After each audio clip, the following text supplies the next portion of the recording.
What is going on, everyone? My name is Dean, or as most of you know me, Twisty, and it is time to wrap up round 5. Let's have a look at the ladder here. We got North Melbourne on top 5 and Zip. The Dogs, the Swans, and then the Cats round out the top 4. Hawthorn also 4 and 1 after 3 winnable weeks. 3 weeks that they won in a row. Adelaide's fallen out of the 8 after their loss to the Hawks there, and the Eagles are teetering on the edge. Collingwood had a big move, moved up to 11th with that win over Essendon, and then Fremantle, Zip and 5. Where do they go from here? Where do they possibly go from here? So let's take a look at Friday night's game. The Hawks and the Crows. Hawthorn getting home by 3 points. Piopolo was the best man on the ground, kicked 5. And had 23 touches along the way, mind you. But the way that Hawthorn went about this, and Adelaide was superb, don't get me wrong, they probably should have won the game. But Hawthorn were just so good in tight. They were a team that just managed to dominate in the final moments of the game. And if I take a look here, you know, Piopolo was outstanding today on Friday night. He was such a good player. I could not turn my head away from this game. And he was the man who obviously at the end was ultimately the difference. Set up, I think, all 3 of those goals in the last few moments. He kicked the first one off the ground, handballed the second one to Cyril, and then kicked the last one. So Hawthorn, superb. Adelaide were brilliant. Should have won the game. But just Hawthorn were too good in the end. I know you can say umpires and things, but if a team is good enough, they will get over the line. Just like the Hawks. Then on Saturday, we had the Swans and the Eagles, and I thought this was a bit of a lackluster finish for what I thought the game could have been. Buddy kicked 2 goals, 5. Could have the Swans could have won by a bit more here. It was a very rainy game, very slow game, as you can imagine with the rain. Kennedy kicked a couple as well, but Franklin's 2 goals, 5. He's on fire at the moment, Buddy, but he just can't kick straight. A lot of his goals were on the run. I think the 2 goals he did get were from set shots. So a lot of his points were on the run, sorry. But Sydney looking very good at home. Eagles, do they have a travelling problem? We don't know. And as for the Swans, Tommy Papley got the Rising Star nomination, 20 disposals. 7 of those were contested. Took 2 contested marks out of his 8 marks, 6 inside 50s, and kicked a couple of goals. He was picked 14 in the rookie draft last year, so definitely got passed up by a number of clubs, and he is doing very well right now. Tommy Papley. We're going to keep going. North Melbourne beat the Suns by 38 points. So it was a... is that right? Yes, that's right. I was like, hang on a minute, is that right? Lynch kicked 4. 2 metre Peter kicked 3. Gaz was brilliant as usual, although he's still not at like peak Gaz form yet, I feel I watch him and he's not as brilliant as I want him to be. Anyway, Waite kicked a couple as well, and Brown kicked 4 goals for the North. North are a very high scoring team this season.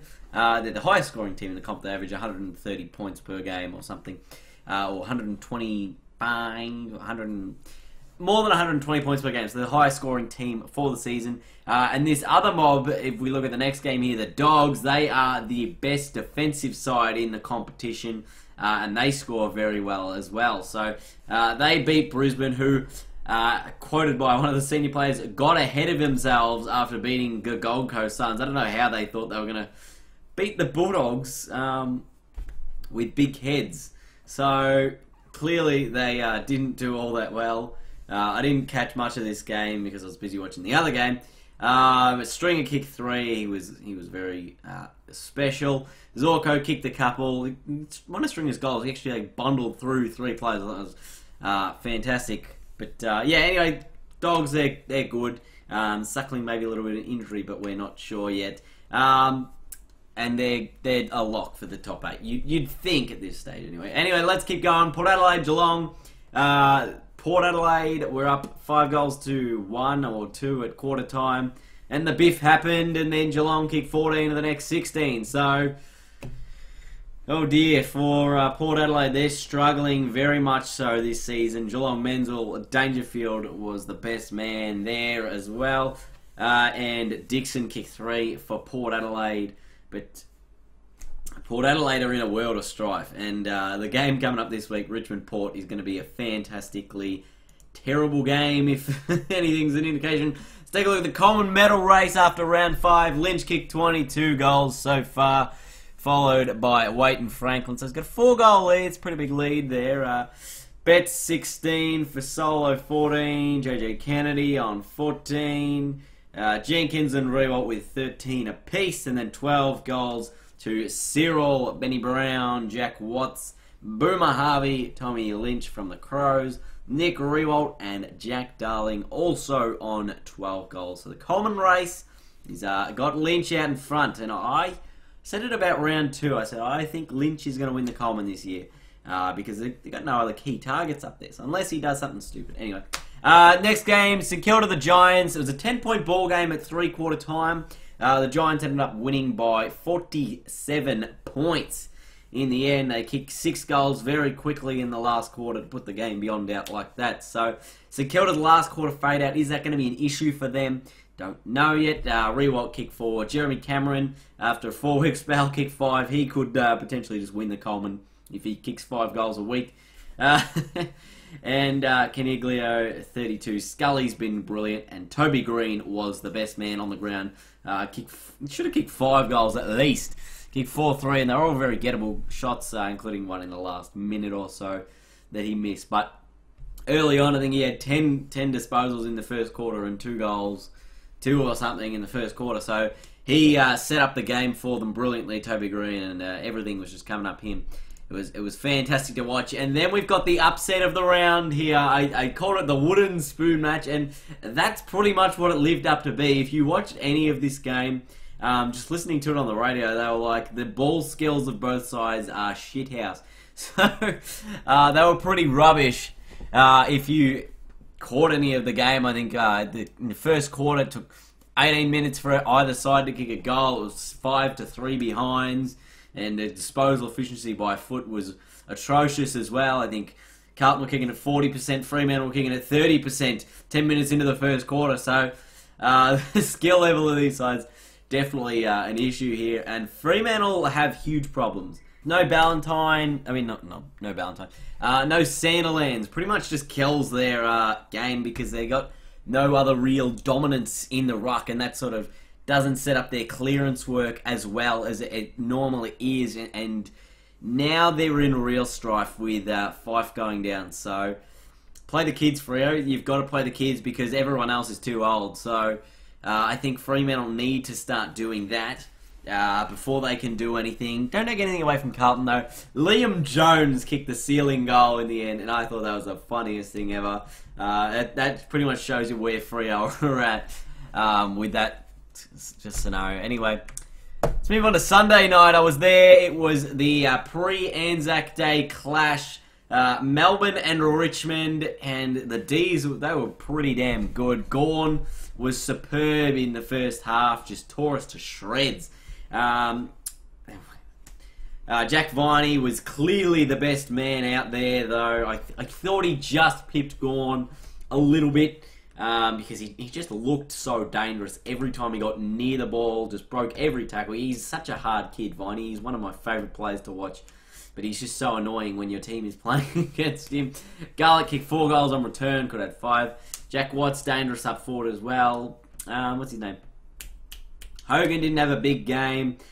We take a look at the Richmond side of things. Cochin was just outstanding. I don't know how people question his leadership at all. He's just such a good player. And he's leading from the front. Jack Rewalt was probably Richmond's best player, though. He was outstanding. Went down with an ankle injury late. Not sure the damage on that one yet. It was swollen massively. Take a look. And Tommy Bugg. Alright, I have something to say about Tom Bugg because he is a absolute spud. First of all, you start the fight in the first quarter by mouthing off. You got to earn your chops first, mate. Your team hasn't made finals for a number of years. Richmond can't lip off either because they haven't won a final. I'll accept lip from Hawthorn or a player of the calibre of a Scott Pendlebury or a Luke Hodge. Not some guy named Tom Bugg. Who are you? I don't know who you are. You don't have the name yet to be able to show. But let me know your name first, and then I will allow you to lip off at people. But The disgraceful thing that you did was when Jack Riewoldt getting carried off by 2 trainers, you go and push him over. I have no idea how you did not get suspended for that. You are very lucky, son. Pick up your act, because you are a nutcase somehow on the field. I just have no idea what you were thinking. It's as big of a brain fade as Rance's thing. Ugh, dumb. Just dumb and ignorant and stupid. Anyway, let's look at Collingwood. They thrashed Essendon by 69 points, but that game was over at quarter time. For Solo and Sidebottom were great. 8 goals between them. Sidebottom kicked, I think, 4 in the opening half. And he got the Anzac medal. Pendlebury was great as well. Fantasia for Essendon was okay. He's had a couple of good weeks. Zaharakis wasn't as good for the Bombers, but I think they just... they were good in the second half. They weren't great in the first half, but they certainly picked up in the second half. Only lost the second half by a couple of points, I think, or yeah, something like that. But let's take a look at the injuries. The big one, of course, Nat Fyfe, broken leg, could be out for the season. There's no reason to rush him back. Your team's not going that great, Freo, so I don't think there would be any reason for them to start playing or just prepare for Nat Fyfe to return this year if he's slightly under 100%, because your team doesn't look like they're going any good. They just lost to Carlton, and they're in a bit of strife. Delia, obviously, with the quad, kept him out. Riewoldt with that ankle injury. Not sure how bad that is. Suckling with the knee. It's not an ACL. They confirmed that this morning. I think he's fine. He should be able to play this week. Christensen with a couple of concussions this week. Laidler and Christensen. Nick Riewoldt had a foot thing. Varco's hamstring again, so he's only just come back from that a couple of weeks ago. I'm not sure if it's the same hamstring or not. And Rance got 2-match suspension for striking. Trengo 1 match, and there's about 45 fines through the tribunal there because there's plenty of mealies going on. Anyway, that is it. That's round 5 wrapped up for you guys. Leave a big thumbs up if you did enjoy today's video. And yeah, my membership is not in the microwave yet, but we'll see how we go this week against Port Adelaide. Thanks for watching, and I'll see you guys later.